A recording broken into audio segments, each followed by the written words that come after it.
sea level rise is affecting our communities.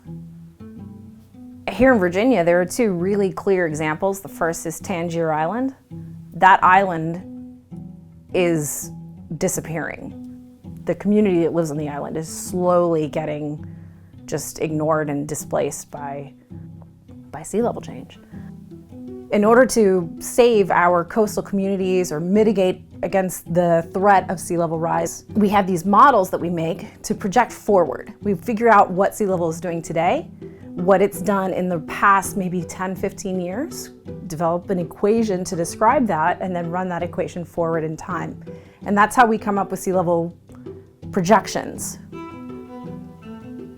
And so what I do, my contribution to this, is by reconstructing how sea level changed in Virginia in the past 120,000 years to make those projection models better and more accurate and more reliable.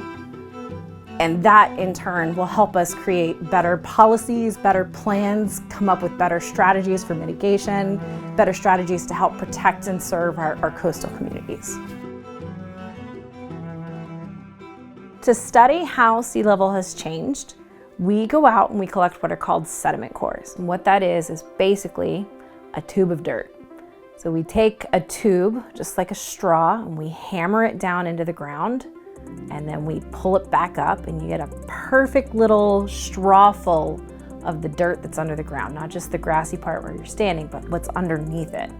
We take that back to our lab, and we open up that tube, and then we look at the different sediments that we see inside of it, the different kinds of dirt. Are we looking at mud? Is it sand? Is it rocks? And we can use those things to understand what the environment was. So I can say, okay, I found marsh sediments 20 feet below the ground. That means that whenever this marsh was deposited, sea level was 20 feet lower than today. And I do that again and again and again, and then I plot it up and I figure out how high was sea level and when was it that high.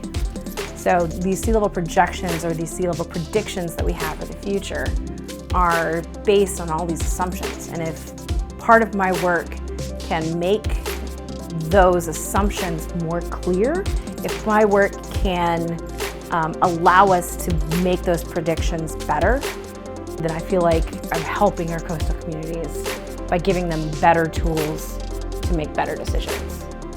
My name is Kayla Cahoon, and I study sea level change.